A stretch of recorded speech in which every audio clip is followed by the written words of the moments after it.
Showtime Shop Porter, you watching J. Calderon Boxing.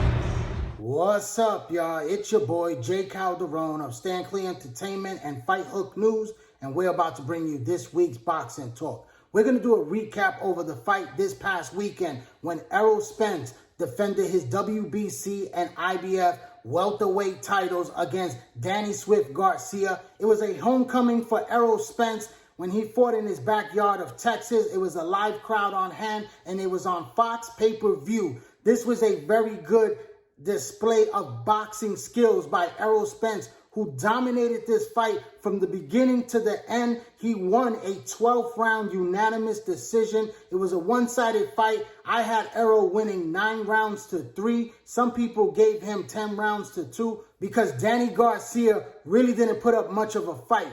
This guy is a true warrior, a guy with tremendous heart. He displayed that heart. He never gave up, but he was just never in the fight.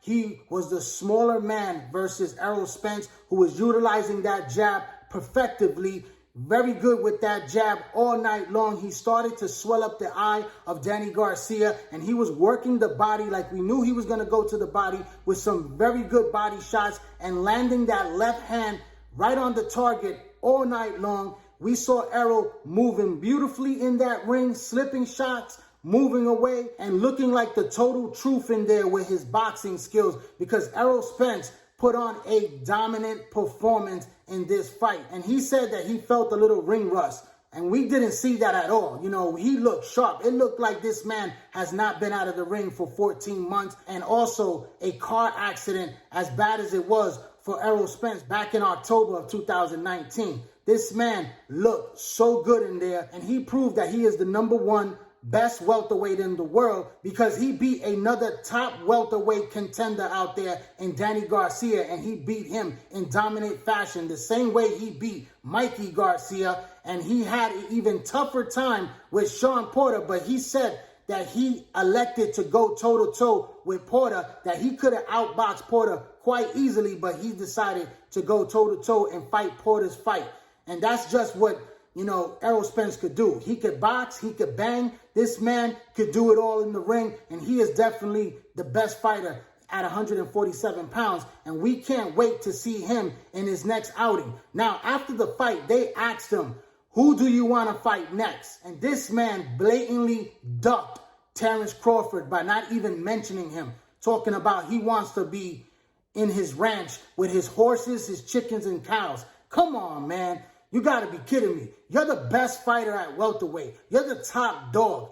And Terence Crawford is considered to be pound for pound the best fighter in the world by many. #1. I have him as #2, Canelo as #1 in my book. But this man is the #2 welterweight in your division. You guys are the 2 top dogs in that division. This is the super fight at 147 pounds. And they should be no one but Manny Pacquiao as the only one on your list at 147 pounds. Manny Pacquiao is the biggest name in the welterweight division. He is also the cash cow at 147 pounds. And both Terence Crawford and Errol Spence are gunning for Manny Pacquiao because it's the biggest payday of their career, and it's a very big name for their resume. That is very understandable, and you could excuse Errol Spence for not fighting Terence Crawford if he gets the Manny Pacquiao fight next, because it's a big name and a big payday. The same way for Terence Crawford, if he's able to get that fight done. Like he said, him and his promoter, they had the deal on the table to face Manny Pacquiao, but the deal fell through because of the pandemic, because of no crowds in attendance. This fight, if it happens for Terence Crawford, then you can excuse Terence Crawford for not fighting Errol Spence. You know, Manny Pacquiao is a high-level profile fight than both guys fighting each other. But if they cannot get Manny Pacquiao, and I can guarantee you that they will not fight Manny Pacquiao next, either one of them, because Mikey Garcia will be the one that Al Heyman gets the Manny Pacquiao fight for, because they want him to stay relevant. They want to continue to make money for PBC so that Manny Pacquiao, the star, could face Errol Spence later down the road. I believe what's going to happen in 2021 is that Keith, one-time Thurman, is going to get his fight opportunity to face Errol Spence as the last of the PBC fighters that are top names, big names in the welterweight division. I know you got Ugas out there and you got other good fighters, but Keith Thurman is a bigger name. He is the guy that has been going after Errol Spence in the media, talking about that he wants that fight now. I know before when he was on top, Errol Spence was knocking on the door and he wasn't answering. But right now, the tables have turned. Errol Spence is the man of the division.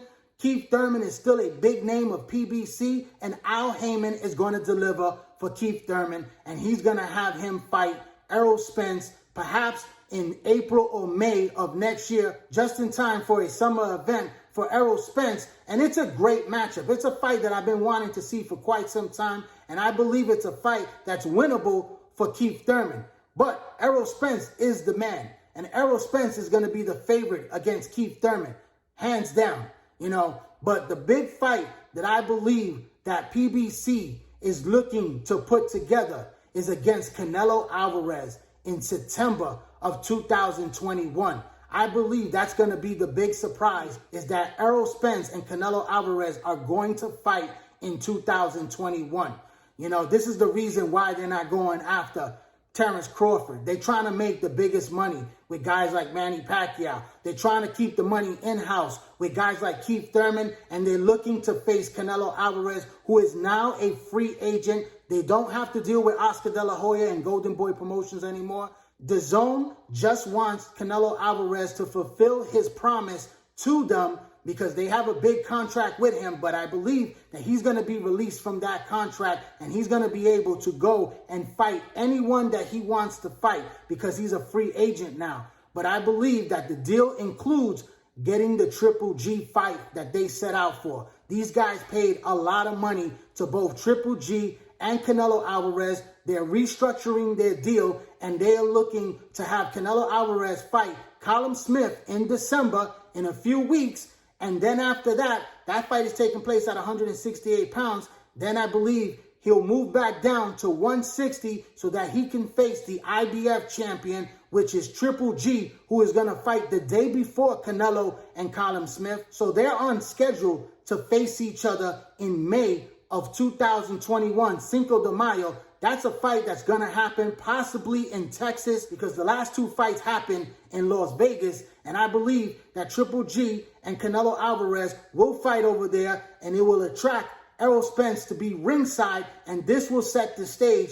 Once Canelo Alvarez takes care of Triple G this time once and for all, I believe that the announcement of a Canelo Alvarez and Errol Spence is on the horizon because he is going to move up to 160 pounds for this big challenge, for this big fight opportunity and a very big payday. Aside from the Manny Pacquiao fight, this fight will take place next year. I truly believe this, and I think that's the plan all along because we know Canelo and PBC have been talking about putting fights together at 168 pounds in the super middleweight division, but he also holds titles at the middleweight division of 160 pounds. It's an opportunity where I interviewed Errol Spence already last year and talked about this fight, and he's willing to move up for a big fight opportunity against arguably pound for pound the #1 fighter in the world, Canelo Alvarez. And it's a big fight. It's a very risky fight. And it's a fight that I would not recommend for Errol Spence because I believe that Canelo is just too much for him at this moment in time. It's like when Canelo fought Floyd Mayweather.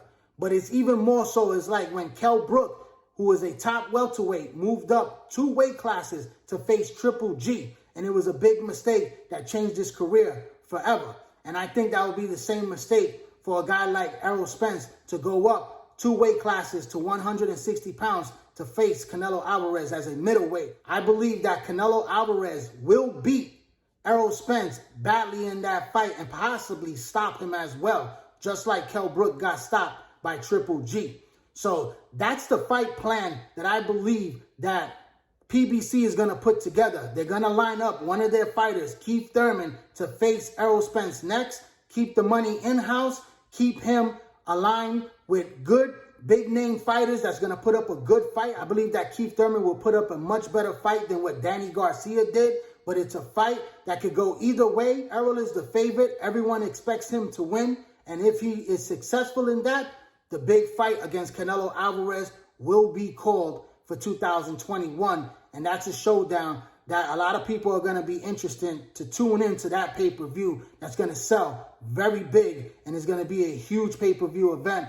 Over 1 million pay-per-view buys for sure. You know, we just saw Mike Tyson and Roy Jones do 1.6 million pay-per-view buys. And both of these men were way past their prime. But my hat's off to Errol Spence and a great performance against Danny Garcia. What's next for Danny Garcia? He still has big fight opportunities with Al Heyman because Al Heyman can get him guys like Mikey Garcia or even Adrian Broner. Those are good money paydays. You also have a good solid fight against Ugas or even Lipinets. Those are very good solid welterweight fights for him out there that he can continue to stay relevant. But that's my post-fight recap on the fight that just happened with Errol Spence and Danny Garcia. I'd like to thank everyone for tuning into this YouTube channel right here, J. Calderon Boxing Talk. Please hit that red subscribe button, hit that bell icon so you get all my notifications once I drop a new video. Drop a comment, hit that share video. Also, follow me on all social media platforms, on Instagram, on Twitter, and join the Facebook boxing group page, all under the same name, J. Calderon Boxing Talk. I'm J. Calderon for Stand Clear Entertainment and Fight Hook News. Thanks for your support. Keep watching and please subscribe.